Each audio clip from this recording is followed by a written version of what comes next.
pick up, and then we'll go. We'll never surrender. Skin boots on a Saturday night.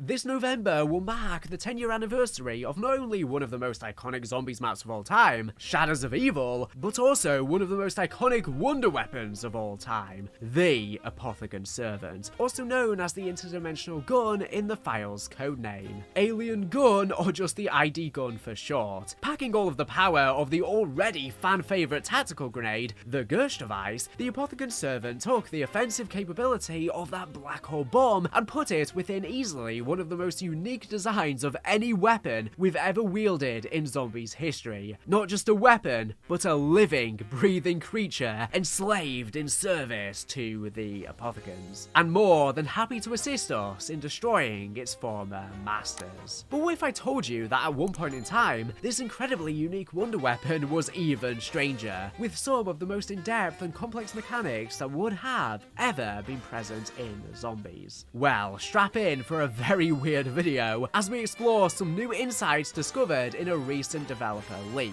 And of course, finally reveal the truth behind the infamous cut Apothicon Servant Upgrade. This is going to be the true cut Apothicon Servant Upgrade, as I've made prior videos in the past with many different leaks surfacing. But of course, with the development process, there were many different stages that came and went. However, this is the most in-depth look at what would have been this upgrade process, and it's way more complicated than it ever seemed before. First off, for a bit of background, for those of you who didn't play Black Ops 3 or have long since forgotten, as it is almost 10 years ago now, the Apothicon Servant is the living creature that we construct in Shadows of Evil. As the name implies, it is a servant to the Apothicons, though perhaps not an Apothicon itself originally, which is totally in keeping with how the Apothicons treat the races of the worlds they conquer, assimilating them. This is not too dissimilar to what happened to the Shadow Man himself, whose identity I discussed in a recent video about Monty and the Impossible Easter egg, which is one of the best videos I've ever made, which you can check out on screen or in the description after you are done with this video. The Apothicon Servant serves as a powerful black hole gun, a bit like the Gersh device, and is one of the most useful crowd control weapons ever. In order to obtain it, the player must kill a Magua. To pick up the Magua heart, kill a parasite or insanity elemental / meatball, pass round 12 to get the xenomatter, and harvest a purple pod to get the Magua tentacle. Then take these to a buildable bench. The build quest Shrek originally intended was mostly the same, but with quite a different and visually cooler but arguably less satisfying ending. The Magua heart and xenomatter are the same, though the xenomatter would be specifically from a parasite. The third part was still obtained from a pod, though this would have actually been the skeleton of the Apothicon Servant, which to be honest makes a bit more sense than a random tentacle. With these three parts, you would then take them to the mystery box, where the players would get a new prompt. The parts would fly up above and form the Apothicon Servant, blending together right in front of you, at which point it would make the cry of the newborn alien and splash down into the mystery box, with the lid then closing, trapping it. The player would then actually have to spin the mystery box and hope they could obtain the gun. Personally, I think this would be really frustrating. I don't mind a wonder weapon being both in the box and a buildable, but having to build a weapon through a quest and then not even getting it guaranteed at the end just seems a bit annoying. As much as the visuals are quite cool, I'm glad they went with what they did. I think the launch quest is a lot simpler, although they could have done this same quest, but you're just guaranteed the Apothicon Servant from the mystery box immediately as opposed to getting it with luck. Regardless, the Apothicon Servant, or ID gun, is alive, and we get a semblance of his personality in the game. Through lines of dialogue it will say to the player in Apothicon.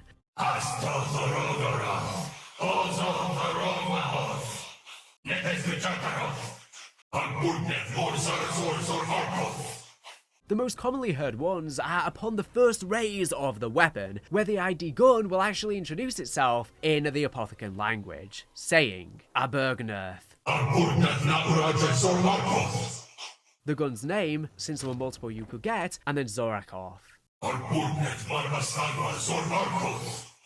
which translates to feed gun name human. Essentially, the gun is asking the new user to feed it zombie kills. As many players know, the Apothicon Servant has 4 distinct names. However, these are the actual personal name of the creature itself. This is its name, the same way we could call anyone else by their name. There has been a little bit of debate about the exact translation of these names, but now with the developer files, we can, for the very first time, give the official intended translation. These are Kormaroth, meaning gathering shadow, Marastagua, meaning dark servant, Na Ulakwa, meaning consuming teeth, and Lor-Zarozor, meaning flow of decay. Now before we move on, I'd like to mention a myth that was recently debunked by Mr. JZM here on YouTube. I'd believed this myth for so long as well as the rest of the community, I think, and so when doing the research for this video, I came across this debunking. For a long time, people were under the assumption that the Apothicon Servant names related to the specific character who picked up the gun. However, this is categorically not true. The name is pulled randomly from the list of the possible names. In fact, after consulting with some experts when confirming this debunk, it turns out the actual function that handles that weapon name you get is literally just taking the weapon name randomly from a list of the possible names for this weapon. This weapon name is then removed from that pool, preventing, for example, 2 players from having the Kormaroth.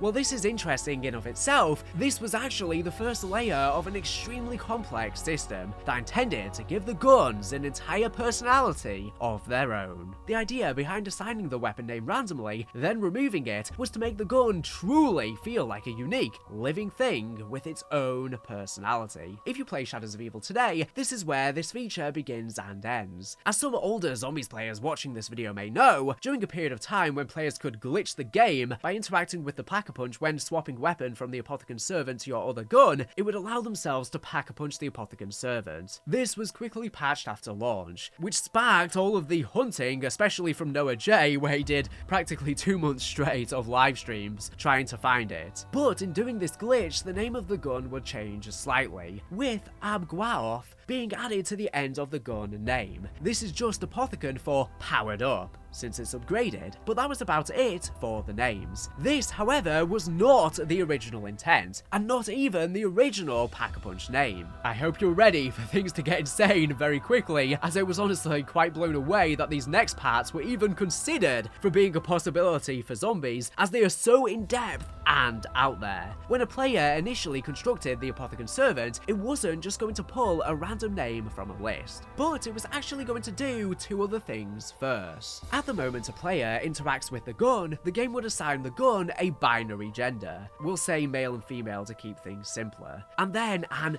attraction gender. Yes, that's correct, you heard that right. A gender that the Apothicon Servant would be attracted to. What that's for will be explained later, but for the gun gender itself, this was actually quite simple. Depending on the gender of the gun, it would actually sport a different name that was similar but ever so slightly altered from the base gender variant. These lines of the additional guns greeting the player, or the other guns, were present in the game, and were even included in Mr. Waffle's famous Apothicon Quotes translated video. However, many of the names of the second weapon, referred to as ID Gun 2 in the game files, were incorrect in Milo's video. This obviously isn't his fault, as he was just trying to transcribe what he heard and had no knowledge that these similar names were actually for an additional ID gun. However, here are those names now. We have Urgna Maroth, meaning total shadow, Akorgua, Astagua, meaning eclipse servant, Gorta Ulakwa, meaning consuming ruin, and Ulamagor Zarazor, meaning cursed of decay. In gameplay, the idea was that Pack-a-Punching the Apothicon Servant would actually change its binary gender to the opposite, which would also change its name.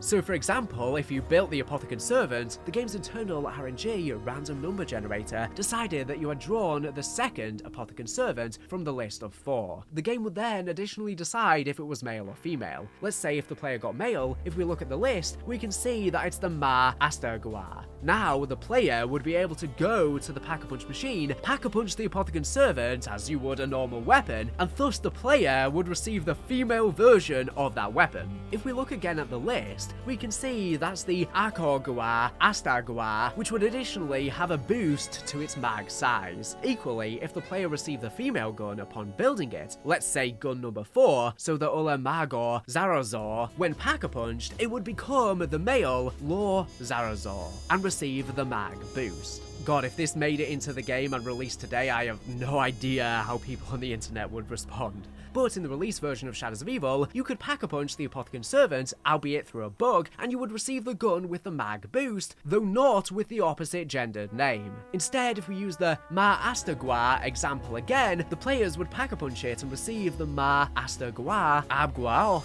as I mentioned previously in the video. Like I said before, with the extra word adjust meaning powered up. Well, this powered up version was actually intended for a vastly different type of upgrade. And yes, as I'm sure some of you watching have been expecting, it relates to the infamous cocoons. This section of cut content is possibly the most well known, and indeed the developer documents confirm a lot of what has been suspected for years. The cocoon upgrade for the Apothicon Servant was 100% real, but with what we've already talked about here, we'll quickly see that it was just one piece in the far bigger tapestry of what this weapon was meant to be, and perhaps see why a lot of this ended up being cut. The first step of the upgrade was to simply get kills. This was actually hinted at by the still in-game line, where the Apothicon Servant tells you to feed it by killing zombies. Once this kill requirement has been met, the Apothicon Servant will speak in the Apothicon language, asking the player to find a cocoon for it to gestate in. Again, these lines have been known about for years, they just aren't triggerable in-game, and in order to help find the cocoon, the controller would vibrate slightly, increasing in frequency and intensity the closer the player gets to the cocoon, a bit like a metal detector. Interestingly, this feature was recycled for use on the gateworm step of the Revelations main quest. And honestly, I don't really like it as a step. I think it's an innovative way to do an Easter egg, but I don't play with vibrations on, and many players don't. And what happens if you're on keyboard, or you're using a controller that doesn't even vibrate? But I find it very interesting because you were going to have to find the cocoon for it to gestate, like a fetus in the womb, not like how we previously thought it was, like metamorphosis of a worm into a butterfly. With the cocoon located, the gun is placed inside and it must be left there until the player has done the following things. A round transition has to have occurred, especially thing for the gender swap. 24 zombies have been killed. A Magua heart must have been fed to the cocoon. This extra heart wouldn't appear on the user interface, although a prompt would appear on the cocoon, which would say press the use button to feed Magua heart to the cocoon. With this done, the cocoon would start to glow and vibrate. The player would then be able to press the interact button and obtain the upgraded Apothicon Servant. And remember, this was considered a totally different thing to just merely pack-a-punching the gun, this being far more akin to the Origin Staff's upgrades. This was a much further and elaborate upgrade. But what did this Apothicon Servant 2.0 do? Well, it's quite different to the standard gun. Rather than shooting black holes, the upgraded Apothicon Servant was actually a baby parasite launcher. When shot, it would fire out 5 parasites in a shot, initially in a line, but they would then fan out. These parasites would do massive damage, penetrating any zombie they came into contact with. Furthermore, after a period of a few seconds, the parasites would explode, or explode when the player releases reload. This would have been a miss that would cause Maguas to go berserk. I can only assume this means that it would apply turned/brain rot to them, but they don't really specifically reference the Amimod name in the docs, so I can't say with 100% certainty. But of course there's a similar yellow smoke around the Magua when you shoot open one of its mouths, which of course frees parasites that then attack you. When the servant is upgraded through the cocoon, it actually would maintain the gender that it originally was, with the gender only being changed through the pack-a-punch machine. After the cocoon quest, the Apothicon Servant will be granted the Abguaoth suffix to its name, and it receives a magazine size boost. So I'm guessing that whilst the Apothicon Servant was in the cocoon, it was gestating these parasites, giving birth to them inside of it, so you were then able to shoot them out. I wonder as well if this relates to the other cut Apothicon Servant in the files of the game that just sort of shoots this purple blast that kills the zombies that's nowhere near as good as the regular version. This could have been some sort of makeshift version whilst it was in development. The Parasite Launcher from the cocoons is a really unique feature, as unlike most upgrades, which are just objective power boosts, this is actually fairly subjective and would rely entirely on your playstyle. A lot of players may well have opted to keep the black hole gun, as it just seems simpler to use overall. However, I think that the Parasite Launcher may have enabled more tactical play. However, there is one extra benefit to choosing to upgrade the base gun to the Parasite Launcher. Once the Parasite Launcher was obtained, the players would be able to find the parts to build a second Apothicon Servant. Now, the developer documents actually detail two different ideas for how you would get the parts, so I'll cover both. The first idea was that after the Parasite upgrade, 3 cocoons would spawn around the map. These cocoons would contain the 3 parts for the second Apothicon Servant. The second and more fleshed out idea was that the second xenomatter could be obtained through killing a parasite with the Parasite gun. The second gun skeleton from harvesting a pod that had been touched by the mist from one of the Parasite gun's exploded parasites, and the second Magua heart from a Magua that had been sent berserk by the gun's mist. Probably just when it starts chasing you really quickly. Maybe this would activate and go into berserk mode without actually shooting off its heads, because that was how it would go berserk in the regular build of the game. It would be slow at the start. As you start shooting the heads off, it would get faster before it starts raging at you. And maybe this is the black Magua heart that you obtain from the purple Maguas in the main quest that we still to this date have no idea what it's for, what it means, or if it's part of a cut quest. With all of these, the player could take them once again to the mystery box and craft the second Apothicon Servant. This time, however, they could immediately obtain the weapon. You may ask, why would there be the need for a second Apothicon Servant, though? Well, think back to earlier in the video. I mentioned that not only did the gun have a gender, but also an attraction gender. Now, with the second Apothicon Servant, these aspects come into play. Let's go back to our example. Let's say the player 1 picks up the first Apothicon Servant, the game decides the gun is male. It then also decides that the gun is attracted to female, and then assigns it a name from the male table, Ma Astagua.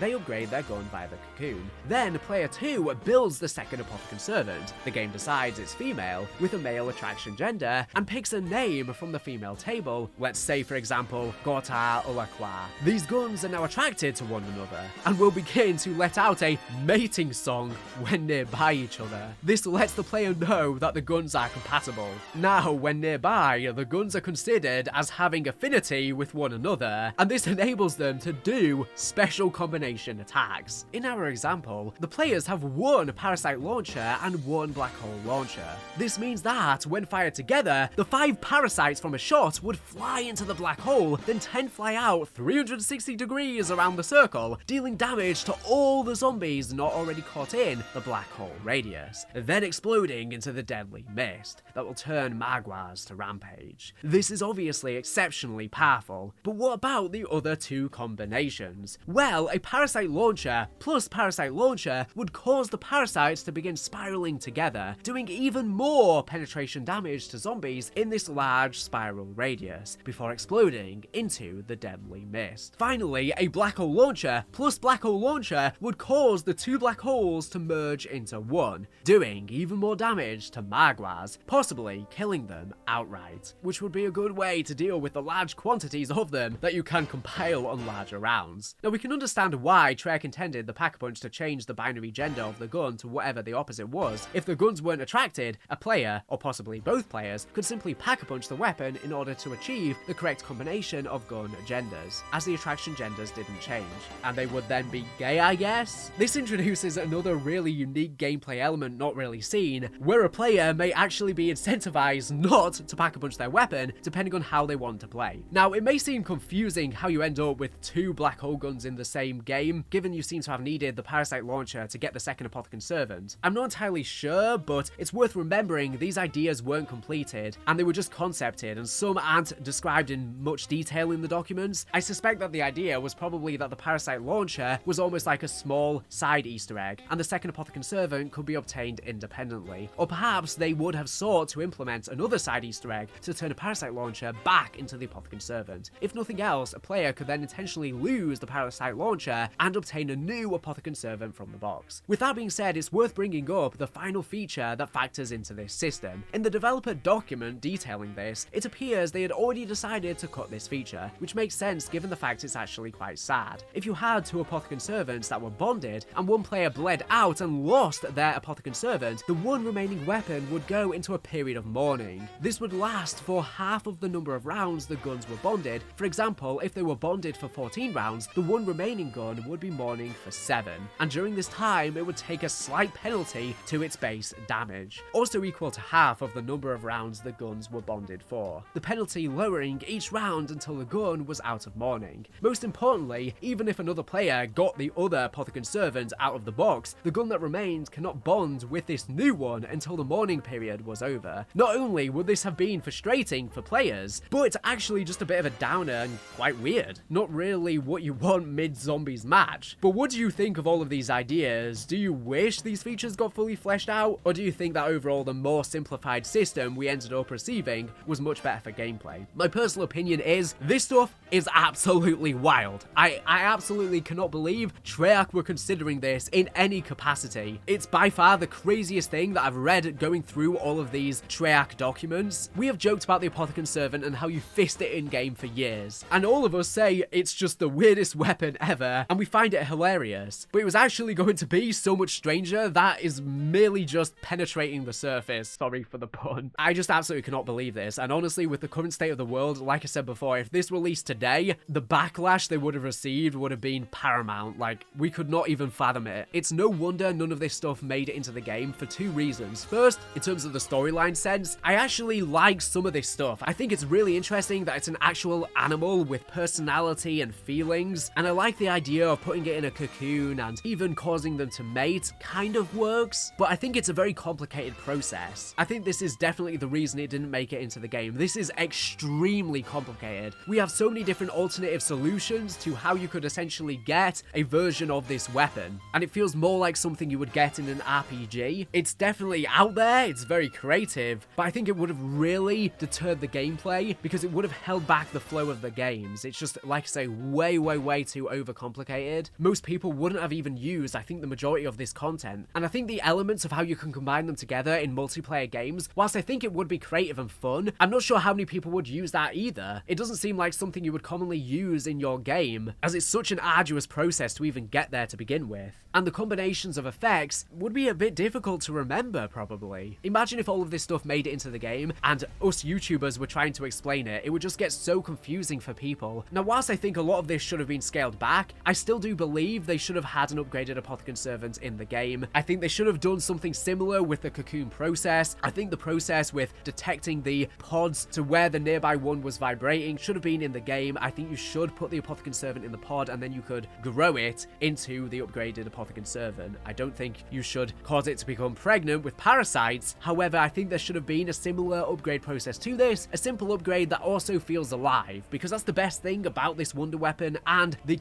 upgrade itself. It's alive, it's a growing thing, and so much more creative than any other upgrade processes we've ever gotten in zombies. So yeah, like I said before, let me know what you think of this in the comments below. This is one of the craziest videos I've ever made about COD Zombies, and when I made my Tachyo spider theory back in the day, people were calling that crazy, and now you can see some people at Treyarch, they're thinking wild things in their heads. So that does not seem like a reach at all anymore, and I actually have a video, it's either out already by the time you're watching this or it's coming up soon, about how Treyarch's documents seem to point that Tachyo X Spider was in fact a thing as well. The zombie storyline is wild, we're spanning multiple universes, it's bonkers. Can you really be that surprised that there's so much more chaos and bonkers in their documents themselves? And honestly, even if this is something they started implementing in the game, I just feel it wouldn't get greenlit by either Treyarch higher-ups or Activision higher-ups. It would get cut at some point. I think mostly not due to the gameplay reasons, but I think they thought it would be too weird to ship, I would guess. But Zombies does have less chains on it like the other modes, so who knows, it could have made it. I think even the fisting of the Apothicon Servant is something I'm surprised Activision would approve, but I digress. Thank you for watching the video, make sure to subscribe if you're not here for latest and greatest Call of Duty news information. So anyways, thank you for watching, and